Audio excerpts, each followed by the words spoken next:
I'm going to talk about how to label a pattern correctly. So let's get to work. Labeling patterns. What information do we put on these patterns? The first thing we do is we put a grain line. The grain line is always, or not always, most of the time, is parallel to center front. You don't have to write grain line on it.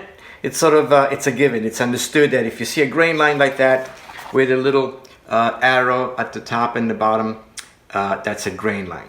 Next, we write what is known as the pattern ID, identification. In other words, is it a front? Is it a back? Is it a sleeve? Is it a cuff? Is it a waistband? What is it? In this case, it's a front, so I've labeled it front. Next, we write the size. What size is this pattern? I've draped this pattern from a muslin on a size 4.